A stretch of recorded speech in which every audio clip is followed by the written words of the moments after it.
Bom, pessoal, meu nome é Arthur. Isso aqui não tem exatamente um roteiro, mas eu quero compartilhar com vocês sobre por que Deus, por que Cristo, por que Igreja Católica. Então, se você quer acompanhar aqui essa história, continua aqui no vídeo. Eu quero compartilhar aqui um pouquinho de vocês dessa história pessoal minha. E às vezes pode alguém se identificar ou fazer sentido de alguma maneira. Eu sou uma pessoa que cresceu desde sempre num berço cristão, protestante, né? Clássico ali, pentecostal, da Assembleia de Deus. Então, escola dominical, cultos ali de domingo, cultos de ensino, campanhas, enfim, tudo isso foi sempre muito presente. Então, a realidade de Cristo para mim nunca foi uma coisa meio que opcional ou distante. Foi sempre muito presente, tanto de eventos, cultos mesmo, ensaios para cantar no coral e todo esse tipo de coisa, né?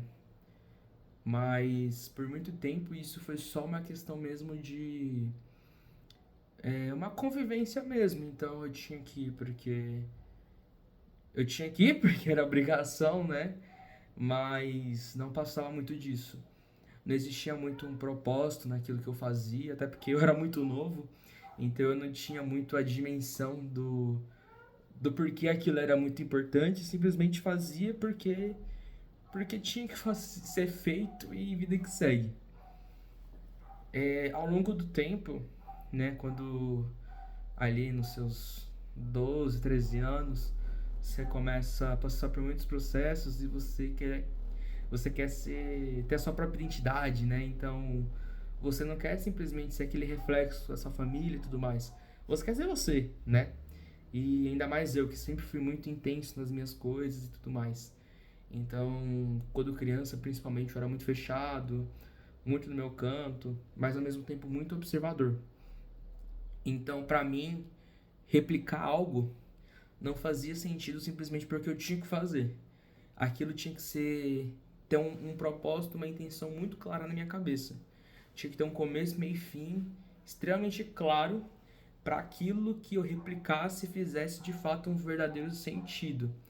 Então, para mim, aquele culto de domingo tinha que ter na minha cabeça ali, tipo, poxa, pequeno, 12, 13 anos já, tinha que ter um tipo de sentido.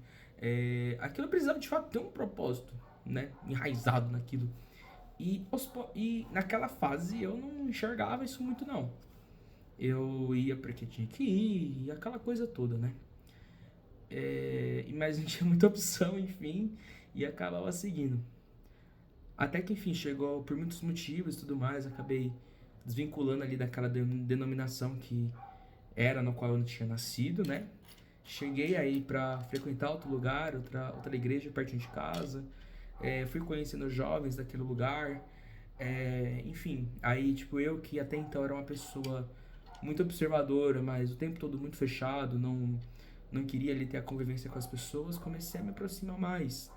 Então, e aos poucos, sei lá, a experiência de ir num culto, ir num encontro de jovens com adolescentes que tinha na época, aquilo começou a fazer um certo sentido pra mim, porque eu estava num ambiente que era agradável, não sentia aquele peso de obrigação e de alguma forma eu entendia que tinha alguma coisa pra mim ali.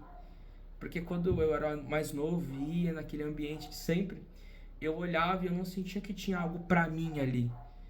E para mim aquilo ia ser só um ambiente transitório no qual, quando eu tivesse a minha independência, aquilo já não tivesse vínculo nenhum. Pra você ter ideia, 12, 13, antes, na verdade, dessa fase, já tinha esses pensamentos dentro de mim, né? Ainda mais, tipo, nesse ambiente de escola, onde você começa a ver pessoas que não tem esse tipo de ambiente. E eu via aquela coisa, eu falava, nossa, como devia ser legal essas pessoas que podem ir pra frequentar altas festas, não sei o que e tudo mais.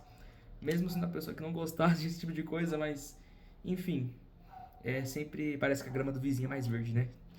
Então, tinha esse pensamento e isso foi mudando aos poucos quando comecei para essa alta denominação, né?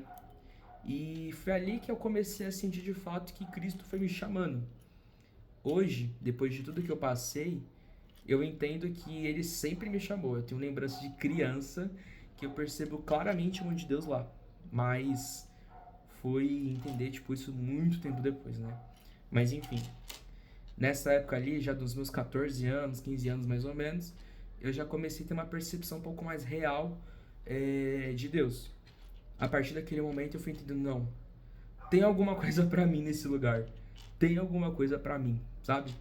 E a partir disso eu fui sentindo um contato muito pessoal com Cristo. Então eu sentia que ele me chamava mesmo. E quando eu resolvi me desarmar, eu me senti muito amado, me senti que tinha um propósito do que eu vivia, que eu não precisava ter medo das pessoas, dos ambientes, da vida em si, de fatalidades. Eu entendi que Cristo era a minha esperança, então eu não precisava temer nada, porque Cristo era a minha esperança, e como ele venceu a morte, então, poxa, era só eu simplesmente me entregar pra ele e viver pra ele, porque ele ia suprir tudo que eu precisasse, né? E ainda mais até a recompensa da vida eterna, então eu não precisaria olhar pra mais nada, era só eu olhar pra ele, né? E dentro desse contexto, eu entendi que eu precisaria servir a ele. Porque como eu tinha muito aquela coisa de independência, né? Eu não seguia, por mais que eu frequentasse aquele ambiente evangélico protestante pentecostal, eu não seguia aquilo como crença, profissão de fé. Eu não sabia professar uma fé. Eu literalmente li um pouco de tudo na internet, porque eu sempre fui uma pessoa muito curiosa e gostava de pesquisar a fundo as coisas e muito intenso e tudo mais. E aquele contato com a internet e YouTube, não era TikTok na época, mas era muito YouTube, e eu gostava de ver vídeos longos explicando dessas coisas e tudo mais. Aí eu meio que fui criando um Deus que só existia ali na minha cabeça, a partir de vários recortes que eu via em vários lugares, né? Então não existia uma profissão de fé. E quando comecei a ter essa experiência com o amor de Deus, eu comecei a entender que eu não tinha que adorar um Deus que eu tinha criado na minha cabeça. Que eu tava sendo idólatra porque eu tava adorando um Deus que eu tinha construído ali na minha mente, né? Então eu falei, não, eu preciso olhar para Cristo e aceitar aquilo que ele tá me propondo. Ou é tudo ou é nada. Já foi assim, tipo, ou é tudo, ou pega tudo, ou larga de vez. Então eu abracei isso, abracei essa causa. Falei, não, o evangelho é isso, Cristo é minha esperança. Então pra cima, né? Aí entrou, tipo assim, resolvi me batizar, batizei, comecei a tomar Santa Ceia, aí era culto de jovens, aí vai lá e prega, evangeliza, fiz teatro, entrei pra mídia, comecei a fazer coisa pra caramba e tudo mais, e aquilo foi fiquei muito feliz. Só que uma coisa que era interessante, em paralelo a isso, eu achava que aquela rejeição que eu tinha quando era criança, eu achava que aquela questão muito dogmática, mas esse padrão, assim, esse era o problema. Então, eu entrei no discurso que lá na época, tipo, isso falando de 2018, 17, enfim, era muito forte no meio protestante de Deus, Jesus não é religião, Jesus é relacionamento e uma pessoa. Então se desprenda da religiosidade e tudo mais. Então o discurso naquela época ficou muito forte em cima disso e eu absorvi isso. E na medida que eu absorvi isso, eu fui vivendo a minha vida. Só que eu comecei a entender que isso era raso. Porque as consolações, aquela emoção no louvor, aquela comoção, e uau, como Jesus é maravilhoso, isso é momento. Então eu comecei a perceber que eu precisava de solidez para fazer o meu sim ser sincero e eterno.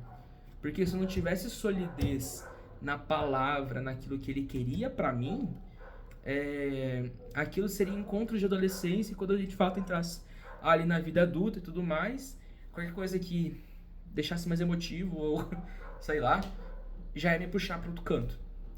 Então eu falei, não, se Cristo é minha esperança, isso aqui precisa ter solidez, isso aqui precisa de fato fazer sentido, né? Fazer sentido de alguma maneira.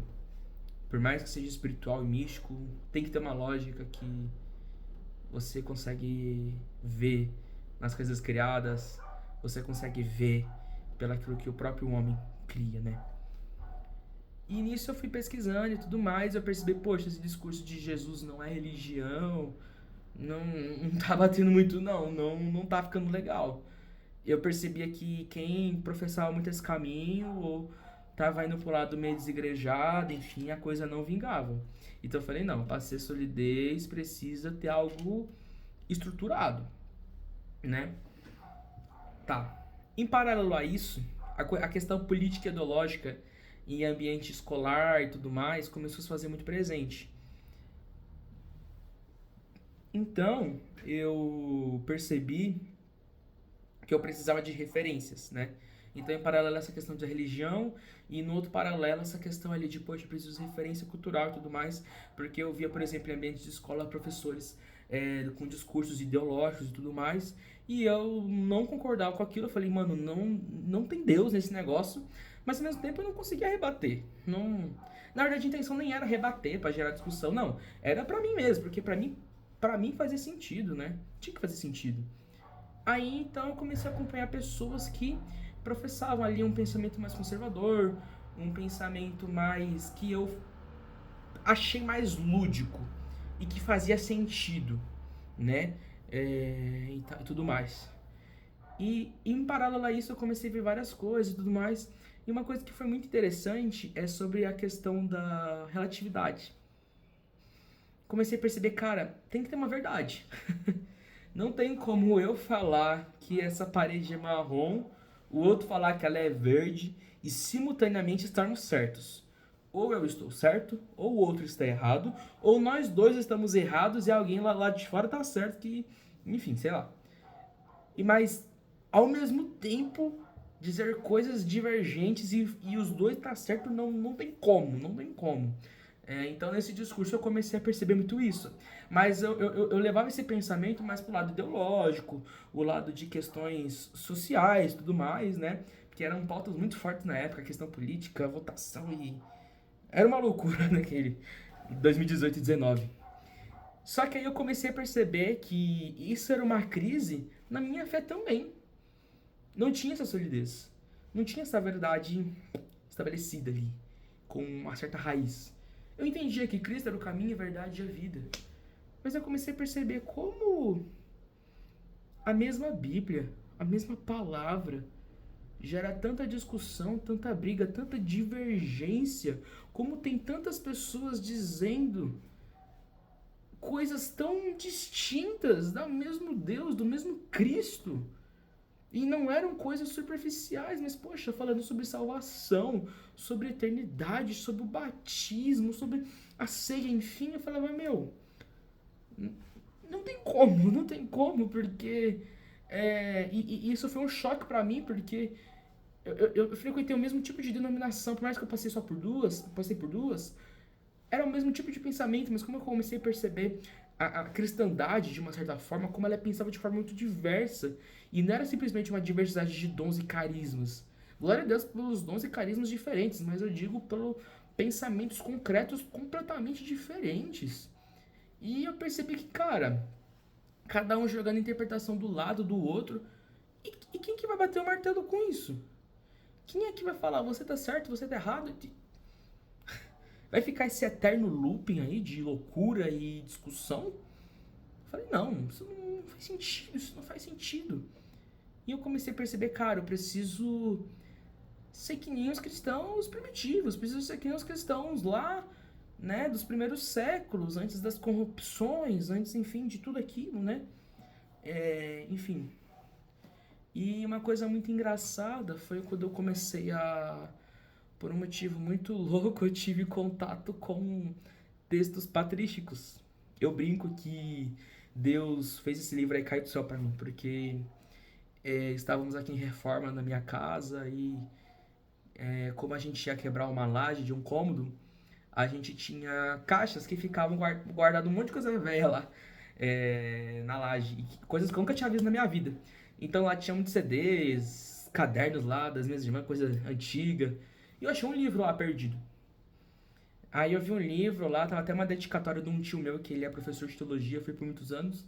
Tava lá até datado de 2009 aquilo. Aí eu falei, mas que é isso, né? Aí explicaram lá que meu tio tinha emprestado e tinha ficado lá e ninguém nem chegou a ver. Aí tava lá o título do História Eclesiástica Eusébio de Cesareia. Aí eu pensei, mas que diacho é estranho aqui, né? Aí eu entendi que aquilo ali era um texto patrístico de um historiador, né? Um historiador renomado, um historiador ali que documentou os primeiros 4 séculos da igreja. E eu falei, nossa, que legal!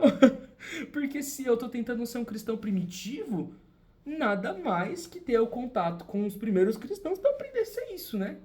Porque, querendo ou não, você lê a palavra lá na Bíblia, no Novo Testamento, você vê lá os eventos de Atos, as cartas de Paulo às igrejas e termina meio que naquela geração, né? Você não consegue ver um posterior do desenrolar daquilo, né? Como igreja, como instituição, né? Você não vê como eles, por exemplo, celebravam o culto e tudo mais.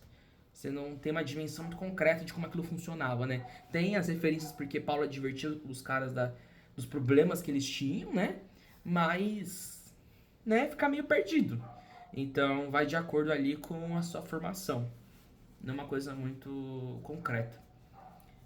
Comecei a ler aquilo e começou a trazer histórias muito interessantes. Então, lá tinha histórias, por exemplo, do que tinha acontecido com Pilatos, martírio dos 2 Tiagos, enfim, várias histórias, coisas, milagres que Jesus tinha feito, relatos que nem estão na Bíblia, enfim, mas que Eusébio relatou, né? E uma coisa muito interessante que eu comecei a perceber que já era de na área de conhecimento meu, sobre Pedro e Paulo em Roma, martirizados lá. Aí eu fiquei, eu olhei e falei, Roma? O que eles estão fazendo lá? O que esse povo tá fazendo lá, pelo amor de Deus? Comecei a achar estranho aquilo. Aí eu comecei a ver que tinha lá uma listagem de livros para estar ali no Novo Testamento. E eu fiquei tipo, nossa, mas no século IV ainda, tipo, alinhando isso? Porque na minha cabeça Jesus estava fazendo, o povo anotando e a coisa compilou e pronto. Aí não, fui entender que por muito tempo depois de tudo aquilo que relatou os evangelhos, Paulo escreveu as cartas e tempos depois os evangelhos foram ser construídos para lá João na sua velhice, enfim, fazer lá o seu evangelho, teve as revelações ali de Apocalipse, enfim. Fui entendendo sobre que os apóstolos tinham discípulos e que passavam seus conhecimentos ali de forma oral e foi se construindo uma tradição apostólica. Aí eu fiquei, nossa, existe uma coisa mais embaixo. Eu digo assim, porque na minha cabeça leiga, quando eu pensava sobre igreja primitiva, eu pensava naquela igreja perseguida, que de fato era muito perseguida, e no relato a gente vê ali os martírios dos primeiros cristãos, uma coisa assim bizarra. Mas assim, eu pensava numa igreja muito doméstica, então eu pensava numa igreja como se fosse uma célula. Então eu pensava neles juntos numa rodinha de oração, lendo a palavra, cantando louvor e comendo bolo no final. É, para mim, igreja primitiva é uma coisa meio que isso, assim, tipo, tentando enxergar numa lente, assim, do que eu percebia em Atos e com as pregações. Aí eu comecei a perceber que era uma coisa de fato concreta, e no meio daquela perseguição existiam bispos, existiam pessoas à frente de fato das coisas que estavam acontecendo, e esses bispos tinham sucessores que propagavam aquilo que eles tinham aprendido, e eles iam. Essa sucessão ela ia se acontecendo. E uma sucessão que me impactou um pouco foi a questão da sucessão de Pedro. Aí, aí eu fiquei tipo, meu, que coisa esquisita.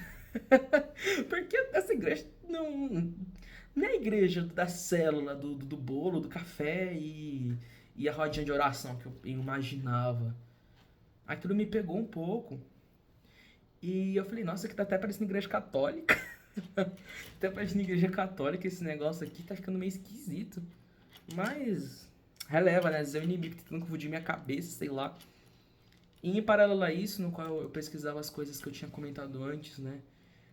Das pessoas sobre questões ideológicas e tudo mais, eu percebi que muitas dessas pessoas, por ocasião, assim, eram católicas. Achei estranho, mas falei, amém. Não tô vendo pra religião, tô vendo por outras questões. E uma coisa que me impactou um pouco, quando eu comecei a ver sobre a questão matrimonial do casamento e abertura à vida. Eu falei, nossa, Porque assim, na minha cabeça, quando eu falava de alguém católico, era ao mesmo tempo de ser alguém do mundo. Então eu falava, mano, como alguém diz que vai receber todos os filhos que Deus quiser mandar e que está debaixo de um casamento que é indissolúvel. Então, se não for comprovado uma nulidade naquilo, eles são de fato casados para sempre, mesmo que haja separação de corpos. Aí eu falei, meu, uma pessoa do mundo não consegue levar isso como convicção, não. Porque se, né? Então eu falei, meu, tem algo mais profundo aqui, sabe? Porque por mais que eu tivesse uma certa admiração até com cantores católicos, grupos que eu acompanhava assim por uma certa distância, pra mim tudo que neles era bom era que eu identificava como parecido com a minha realidade protestante. Mas aí essa foi a primeira vez que eu vi algo, de certa forma, exclusivo católico, que pra mim foi que me brilhou assim os olhos, assim que eu falei, tem algo de bom aqui. No meio dessa Babilônia de idolatria, tem algo que dá pra te ser tirado de bom. Que interessante, né? Aí eu falei, nossa, legal. E eu fui pesquisando como eram essas pessoas, e eles falando sobre a conquista das virtudes, sobre ser abertos ali ao Espírito Santo, que ele agir e tudo mais. E falando sobre o sacrifício da missa. Eu falei, opa, sacrifício? Como assim? O culto não é lá só pra eu agradecer a Deus, ter comido com os meus irmãos e tudo mais, né? E foi aí, a partir daí, que eu comecei a ter embates sobre as questões da fé. Eu comecei a entender que, por exemplo, eu tinha muita convicção de que, por exemplo, porque eu não era adventista, eu sabia porque, sei lá, eu não poderia ser um testemunho de Jeová, porque eu não poderia ser um membro da igreja dos Mormons, né? Eu pegava assim as outras denominações, eu sabia, não, eu não sou calvinista por conta disso, eu não sou isso por conta daquilo. Então tudo eu tinha um motivo porque eu não era. Mas aí quando eu me peguei com essas coisas, eu falava, nossa, eu não sou católico por. Aí não tinha resposta. Porque eu entendi tudo mais, a questão da idolatria, que eram representações e tudo mais, que pro católico a imagem não era um deus, era uma representação, que do qual você vê, você se lembra, se recorda e tudo mais. Aí eu falei, ah, entendi, bacana. Aí eu não tinha uma resposta. O que você não é católico? Não sei. Não sei. Aí eu falei, não, eu preciso ter uma resposta, eu preciso ter uma resposta. Porque antes eu entendi, porque assim, no começo eu achava que o catolicismo não era uma opção para ninguém. Então todo mundo que era católico tinha que se converter e ir pra igreja protestante. Quando eu fui conhecendo, eu falei, não, é um tipo de cristianismo autêntico, é mais uma denominação entre as outras, mas assim, a pior, né? Porque tem tanta coisa esquisita lá, porque, pelo amor de Deus, quem pode escolher isso, né? Só que chegou um ponto que eu falei, nossa, por que que eu não sou? Por que que eu não tô lá? Porque essa igreja que eles tanto dizem, que vem da linhagem de Pedro, no qual Jesus, o próprio Deus encarnado, colocou as chaves que o que liga na terra liga no céu e tem aquela conexão, e essa conexão se estende na sucessão até o bispo atual, né? Os bispos do mundo inteiro, mas em especial o bispo de Roma, que é o Papa. Eu falei, não, isso aqui é profundo, isso aqui é mais denso.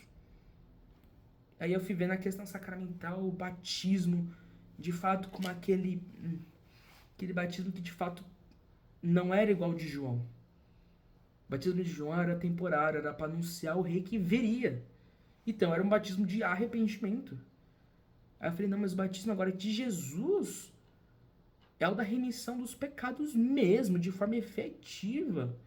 Não é só uma representação, uma coisa, enfim, utópica e tudo mais.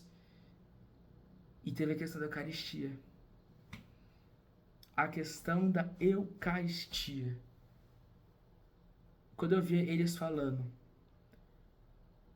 que na consagração, aquilo que é pão, aquilo que é vinho, se transforma substancialmente. Corpo, sangue, alma e divindade de nosso Senhor Jesus Cristo. Aquele mesmo que andou pisou aqui nessa terra, aquele mesmo que foi maltratado, pregado na cruz e morto pelos nossos pecados, que ressuscitou ao terceiro dia, que subiu aos céus, esse mesmo Cristo estava verdadeiramente presente na Santa Eucaristia. Eu falei, não dá pra ignorar isso. Não dá pra eu olhar pra isso aqui e fingir que eu não vi. Preciso ser honesto intelectualmente. Preciso resolver essa questão. Preciso ter uma resposta. Por que eu não sou católico? Por que eu não tô lá? E eu não tinha nenhum tipo de afinidade com a igreja católica. Pra mim aquela era uma coisa engessada. Não tinha nada lá. Vazia. Oca. Um cristianismo retrógrado, esquisito. Cheio de tradições vazias, sem liberdade do espírito. Eu falei, meu Deus, mas se isso que eles estão falando da Eucaristia é verdade, por que eu não tô lá? Por que eu não tô lá? E foi uma outra crise, né? Se isso é verdade, por que tá tão engessado, tem tanta coisa esquisita? Eu falei, não, isso aqui precisa ser alinhado na minha cabeça. Isso aqui é muito sério pra eu fingir que eu não vi continuar minha vida gostosa e confortável como tava.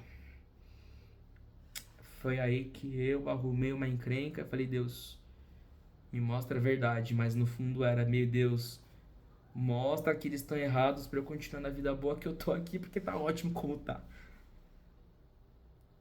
Aí eu fui entendendo como funcionava a questão da missa. E isso foi tão forte, porque eu entendi que, cara, se a igreja católica tá certa, eu preciso estar lá ontem. Se ela está errada, ela é uma coisa assim assombrosa, diabólica, porque ela tá falando que um pão é Jesus, de forma literal. Então aqui não vai ter um meio termo. É até algo parecido que C.S. Lewis mostra lá no Cristianismo Puro e Simples, né? Que ele fala, não tem como só Jesus ser um cara bacana. Ou ele é quem ele diz que é o próprio Deus encarnado, ou ele é um mentiroso. Não tem como ele só simplesmente ser um cara bonzinho. Aí eu meio que fiz essa associação com essa questão da igreja católica por conta da Eucaristia, né? Enfim. Aí eu, relutante. Só que chegou um momento que, quando eu entendi o que era a Santa Missa, quando eu entendi que as coisas simplesmente foram se conectando de uma tal maneira, e meu coração era enrijecido, duro assim. Aí eu falava, Deus, o que eu tô fazendo aqui não é porque eu tô vendo um vídeo na internet, não é porque eu quero entrar numa bolha, em um grupo novo de pessoas, não conheço ninguém que tá lá, isso pra mim é irrelevante. Meu ciclo de amizades, meu ambiente é ótimo, maravilhoso, eu gosto de onde eu vou. Mas isso aqui eu tô falando de eternidade, tô falando de salvação. Então, se isso é verdade, eu preciso dizer sim e abandonar tudo e começar do zero. Começar do zero mesmo. Mesmo que doa, porque vai doer, já tá doendo.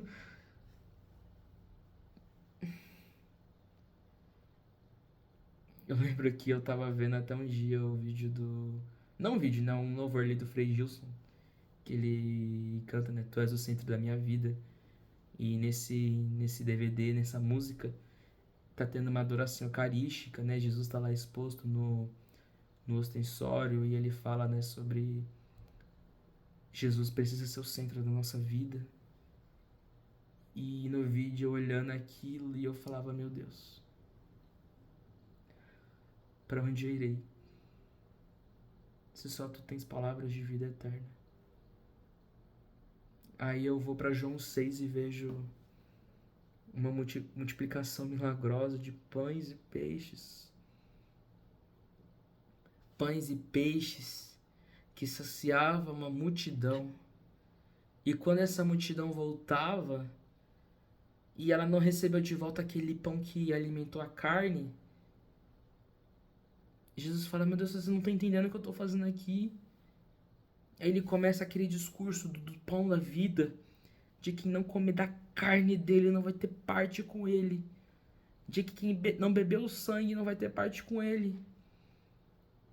E é engraçado porque nas outras parábolas, né, até quando ele se refere, quando ele diz que ele é o caminho, quando ele é a porta, enfim, as pessoas têm aquele burburinho e geralmente quando ele se recolhe lá com os seus discípulos ele fala, não, gente, isso significa aquilo.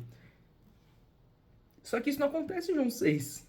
Na medida que as pessoas vão murmurando, vão falando que aquilo é um fardo muito pesado, ele reforça o discurso e fala que quem não fizer isso, quem não comer da carne, quem não beber do sangue, não vai ter parte com ele. Enfim, o processo foi muito longo de coisas que eu fui vendo. E Pedro e a multidão vai embora. E Pedro fala, meu Deus. Depois que Jesus dá uma bronca neles e fica aquele silêncio constrangedor, Pedro, né, fala, né, só tu tens palavras de vida eterna, pra onde que eu vou? Aí eu relendo João 6, as palavras da consagração, vendo Paulo lá falando sobre não comer a carne indignamente, eu falava, meu Deus, mas por que eu posso morrer se a Santa Ceia, né, é só um pão e um suco de uva que representa? Por que eu posso morrer, literalmente, se eu comer isso de uma forma meia dispersa e em pecado, enfim, né? Porque é só um pão, né? Tá só me lembrando de Cristo, não de fato. Tá lá de forma física, né? Tá espiritualmente aqui no meio de nós, os irmãos, mas... Aí eu falava, meu Deus. E eu fui entendendo, e é interessante porque tudo que tá no Antigo Testamento, outra reflexão interessante que eu tive na época, tudo que tá no Antigo Testamento é uma prefiguração, é uma sombra do que se completa em Cristo. E isso a gente vê claramente, por exemplo, no sacrifício e tudo mais. A gente entendendo que Cristo é o Cordeiro e tudo mais, né? A gente vê essa prefiguração. E eu vi a questão do maná, né? Que o próprio Cristo fala no João 6 sobre o maná. Aí eu falo, meu Deus, mas se tudo que é no Antigo Testamento, tudo que é no Antigo Testamento se completa, se eleva, se aprimora no Novo, o que a gente tem no pão? No pão? O que a gente tem no Antigo Testamento? Um alimento que literalmente cai do céu e o povo recebe ali para ser sustento a cada dia. Por que na Santa Ceia de Cristo, que é o cumprimento de tudo, né, é um negócio inferior, que é só um pão, um suquinho, e tudo mais. Aí eu falei, meu Deus. Meu Deus. E não é tipo assim no sentido de desprezar o momento da Santa Ceia lá no culto protestante, porque de fato vivi momentos muito bonitos lá, momentos de reconciliação entre os irmãos, da importância da gente se lembrar do que Cristo fez. E é muito interessante isso, porque eu não olhava aquilo que eu vivia dizendo, meu Deus, como isso é horrível, herege. Não. Eu olhar para o que eu vivi e falava, meu Deus, isso que eu vivo pode ser aprimorado de uma maneira elevadíssima. Porque além de eu estar em comunhão com os meus irmãos e com Cristo espiritualmente, eu posso receber Ele de verdade em mim. E isso me preparar para a vida eterna, que Jesus também menciona isso. Enfim, João 6 tem muitas camadas, tem muitas camadas, referências e tudo mais.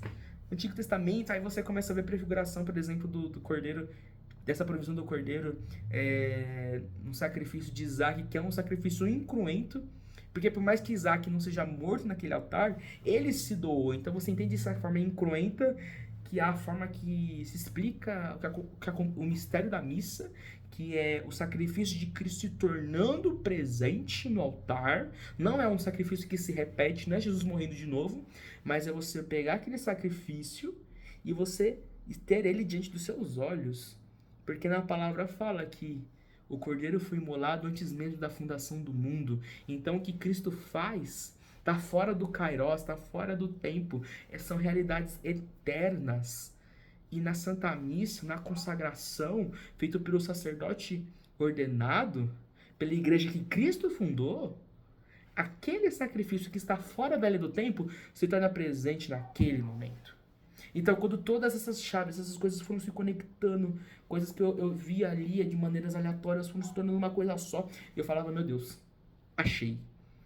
E agora? E agora? O que eu faço? Existia todo um processo ali de desvinculado onde eu ia, de procurar uma missa pra ir. Porque até então eu nunca tinha pisado numa missa, nunca tinha visto os sacramentos acontecerem de uma forma presencial e tudo mais. E, enfim, isso aqui é história pra outros vídeos, outros momentos. Mas foi aí que eu entendi.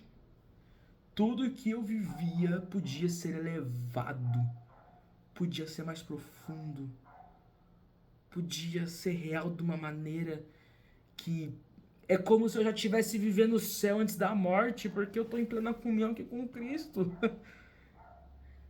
É o banquete do Cordeiro. Aí, aí você vê tudo aquilo que Apocalipse diz, a nuvem de testemunhas, a coisa do Cordeiro, não sei o quê, os cálices das taças, nananana. Você fala, meu Deus, é a missa. É a missa, cara. Que as pessoas tanto desprezam. Que as pessoas fazem coisas tão absurdas. Que as pessoas dizem, meu Deus, como isso aqui é chato e repetitivo. E só lê, levanta e senta e ajoelha. Meu Deus, é Jesus diante de você. É Jesus mesmo. Ele de verdade. É Ele. O Cordeiro que foi imolado antes mesmo da fundação do mundo, diante dos nossos olhos, que se dá alimento para nos preparar para a vida eterna. É Ele. Ele. Presente. O nosso amado, nosso noivo. Aquele que depois vai voltar, julgar os vivos e os mortos. É Ele mesmo. Aquele que subiu aos céus e está à direita do Pai. É Ele de verdade. É Ele de verdade.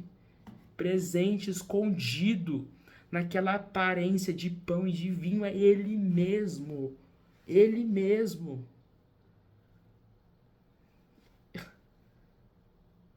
Como não se render a esse amor? Como não se render a esse Deus que te chama para andar sobre as águas? Depois de tudo isso, eu comecei a entender muito mais Pedro. Mesmo não sendo sanguíneo, comecei a entender muito mais sobre ele. Aí eu falei, meu Deus do céu. Aí na primeira missa, eu não entendendo nada. Entendendo nada. Eu só tinha uma certeza. Quando aquela hóstia foi levada e pronunciado, isso é meu corpo que foi dado por vós. Acabou. Chega. Encontrei o meu Senhor, encontrei o meu amado. Encontrei aquele que eu tanto buscava. Encontrei aquilo que tanto me chamou a minha vida toda. Eu encontrei o Senhor da minha vida. Eu encontrei o meu tudo, eu encontrei a razão da minha existência. Se um dia eu fui concebido e nasci e cresci, era pra estar ali naquele lugar ajoelhado adorando Ele. Ele, somente Ele. Por toda a minha vida. Por toda a minha vida. Encontrei o meu amado. Encontrei o meu Senhor. Encontrei aquele que me sacia plenamente. Encontrei. E desse lugar eu não saio, desse lugar ninguém me tira. E desse lugar, meu Deus. Eu lembro que nas primeiras missas eu me emocionava muito quando eu via senhorzinhos assim, tipo, indo sozinho. Porque eu falava, meu Deus, é uma pessoa que tá aqui, sei lá, a vida inteira e tá aqui. Aí foi aí que eu até disse pra Deus, se um dia me falta voz, palavras, caminhar, até mesmo a consciência plena, tudo bem. Mas que dentro das minhas limitações, eu não me esqueça dele, não deixe de adorar e de buscar ele. Porque ele de fato é o centro de tudo. É a razão da minha vida. É o meu Senhor e o meu amado. Eu quero deixar muito claro que esse vídeo não é pra convencer, não é pra fazer apologética, porque não sou teólogo, não vou ser a melhor pessoa a fazer isso, muito longe de mim. Tem muita gente boa aí produzindo muito conteúdo bom e sério, com referências, com bases na palavra, na tradição da igreja e tudo mais. Isso aqui é contar a minha experiência. Isso aqui é contar e dizer pra você: não se contente. Busque o Senhor. Busque o Senhor. Porque se você é sincero com Ele e primeiramente consigo mesmo, Ele vai te encontrar. Ele vai revelar aquilo que está em oculto, tirar traves dos seus olhos, te receber de braços abertos. Mas você precisa primeiramente entender que você não é Deus da sua vida. Não é você que vai fazer. Não é pra você ir pro lugar porque aqui eu me sinto bem, porque não. Porque a música é boa, porque aqui tem uma luz que reflete, porque sei lá o que. Não. Isso é raso. Isso é desonesto com você mesmo. Busque aquele que é. O Deus que se chama Eu Sou. Deus te abençoe e fique com Deus. Salve Maria Imaculada.